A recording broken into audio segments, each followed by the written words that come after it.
In 1975, my wife and I and our children were vacationing, visiting some friends who lived in upstate Connecticut, where Swami Satchidananda had an ashram at that time.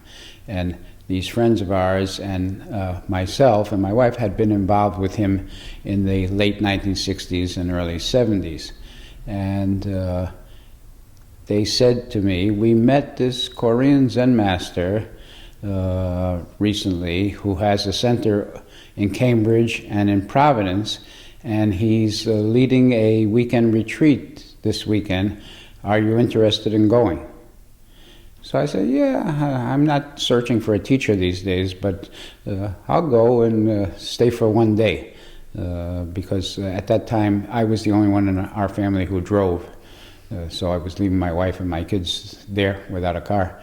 So I went to Cambridge Zen Center, and I heard Dae Soen Sa Nim give a public talk, and I liked his energy and his spirit. And then the next morning, the Youngmin Junjin, the retreat, was to begin. And so I had an interview with him, and that was when I met him. And I stayed a little longer than I had anticipated. I stayed over till the next morning to have one more interview with him. And at that time, he told me that he had a center in New York where I could go and practice. So that was how I met him.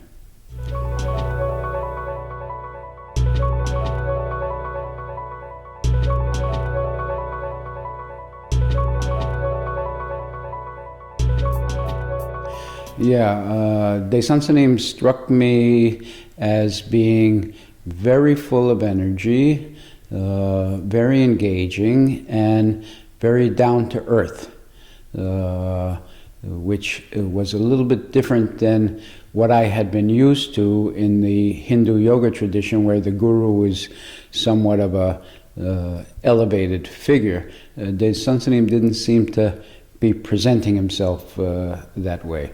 When I had my first interview with him, he hit at something that I had been struggling with for a long time, so I thought he had very good insight as well.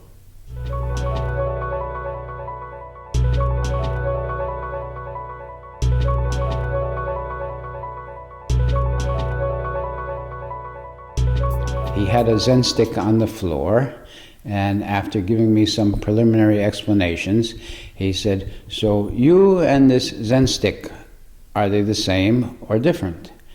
And I said to him, yeah, that's just my problem these days. I've been practicing meditation for almost 10 years now, and I've had some wonderful experiences, but I always feel a little separate from the world. Even from this stick. So he said, you asked me the same question. So I said, you and the Zen stick, are they the same or different? And he immediately hit the floor.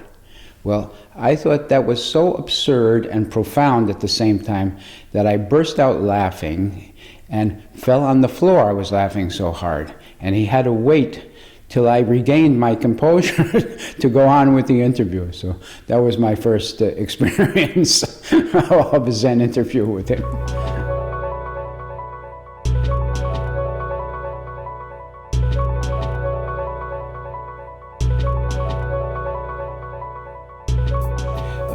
I felt it was very engaging and very down to earth. And at that time, I was what I would call a professional detacher, as I was alluding to before. I could stay pretty poised and calm and interact with people, but I always was keeping myself a little separate. And I felt that the Zen approach was emphasizing much more fall into this world. Don't try to remain aloof. So that was one of the things that I felt I needed that as a therapeutic at the time.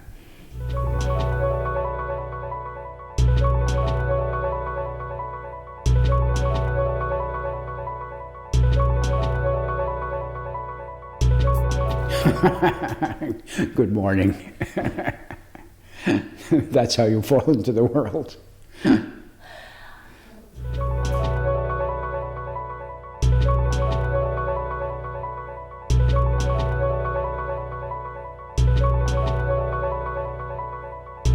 The way I became a teacher, before I came to Dae Soen Sa Nim and met him, I had been a yoga teacher at the Integral Yoga Institute, and I was even in charge of the teacher training committee there and trained other yoga teachers. And when I first came to the Zen Center in New York, I came to an evening practice, and there were just three of us. Link Rhodes was living there, and another man, Jerry Schreier, who a long time ago has gone on to other things.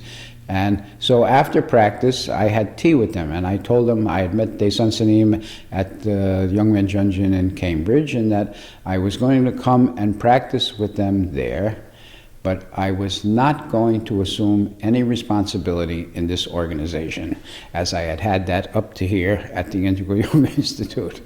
And whenever Link Rhodes comes to New York, he likes to tell that story over and over.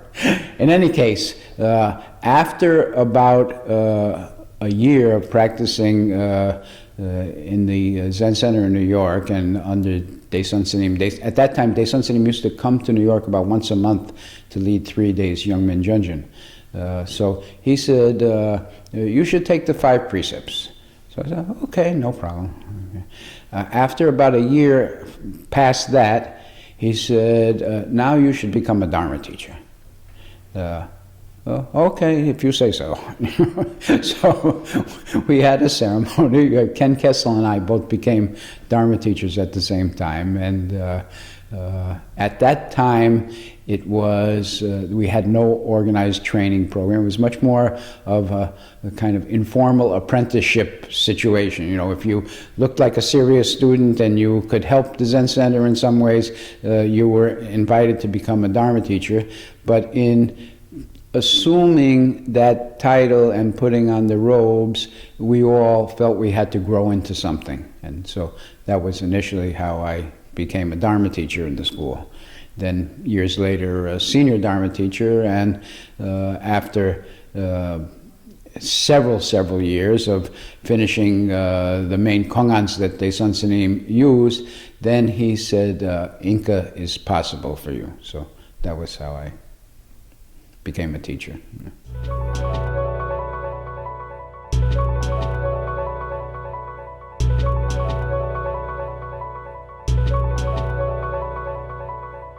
The essential feature for teaching is to engage and to be yourself, to engage and be yourself, and to have a respect for whoever it is that you're engaging with.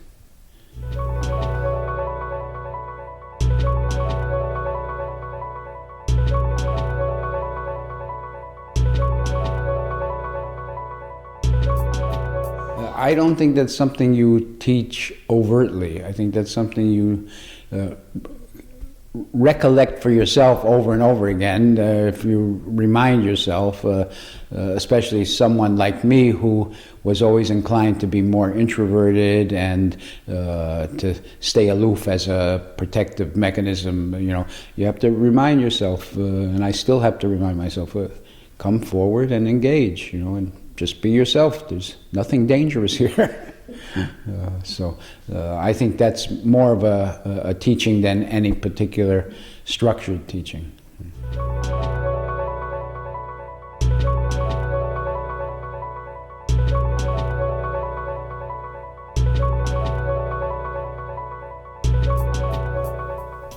In so many ways. I feel a little teary-eyed now. When I first came to meditation practice, I was a heroin addict. I was trying to get out of being a heroin addict. And over the years, both my contact first with Swami Satchidananda and then with Dae Soen Sa Nim was a great aid in helping me to recognize that I was adequate as I was. So that's one of the things I think that.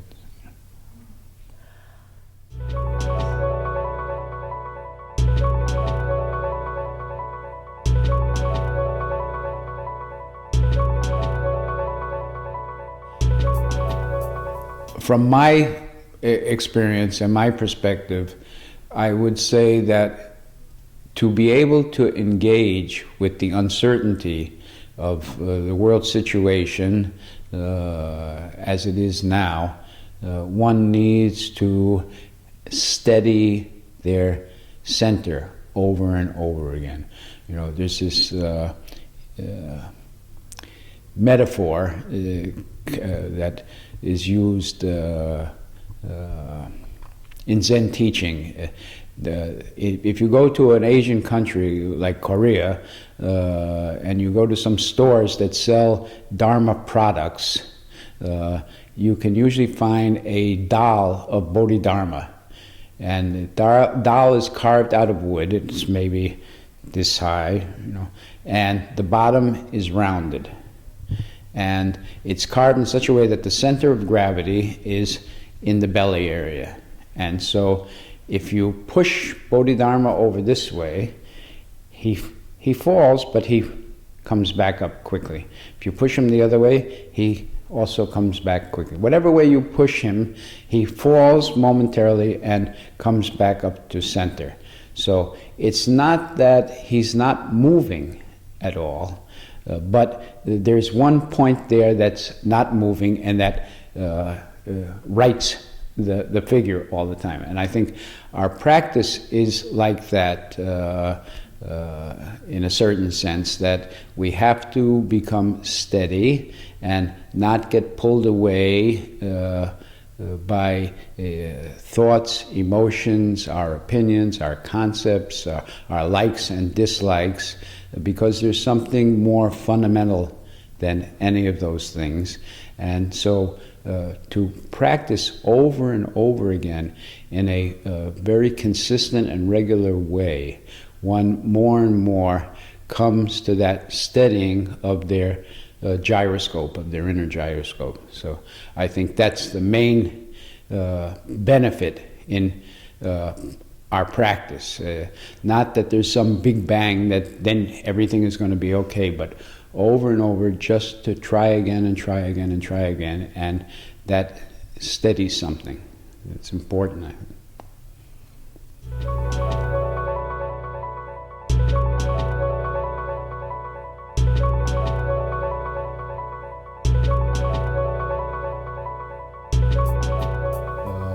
Just to begin with a reasonable structure and practice for oneself. Even if you can only practice 10 minutes every day, or start with 4 times a week, let's say, out of 7, to begin in a way that is realistic for you in your life situation would be one element of it.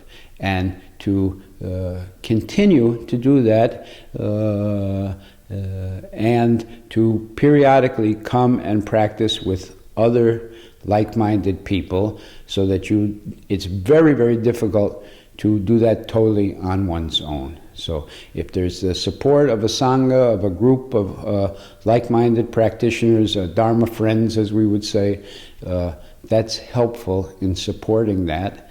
And then as one gets more accustomed to sitting and practicing and doing this, to periodically do retreat practice as well as one's life situation allows. And those 3 things together, I think having a regular schedule like that, gradually coming with other people, and then supporting that or enhancing that with retreat practice.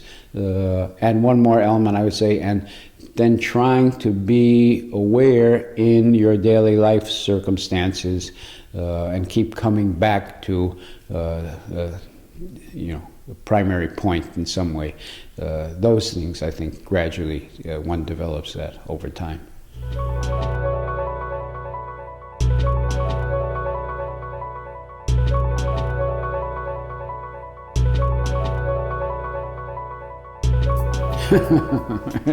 It means don't know.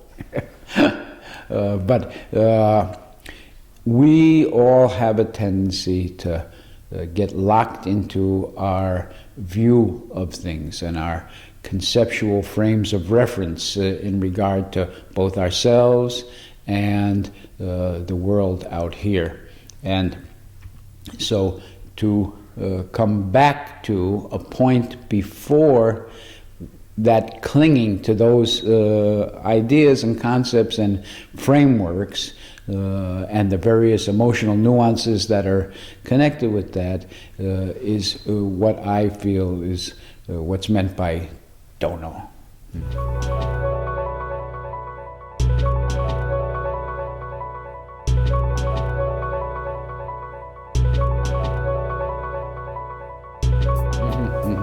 Yeah, that don't know is the treasure.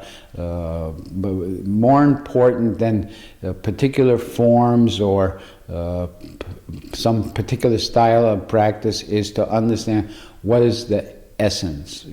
I remember one time having a discussion with Dae Soen Sa Nim about teaching meditation, and he said, first, correct understanding is important.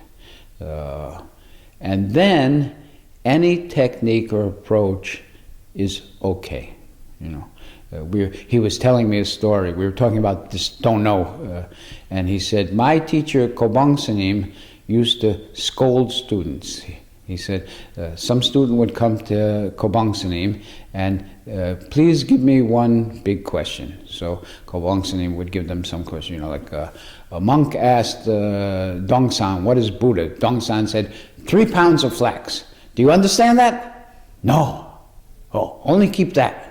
So then the student would come back, I keep repeating this 3 pounds of flax. And Kwang Sa Nim would scold, why keep repeating that? I already gave you the Kongan. Only keep that mind that arises from that. So to understand that first, what's essential there is not hammering yourself with some technique or holding on to something, but where that points you towards, that's the real treasure of this. And then the forms, the techniques, whatever approach you're using, whatever approach we're using as a school even, those are helpful aids in facilitating this and making it substantive, in ways that people can access.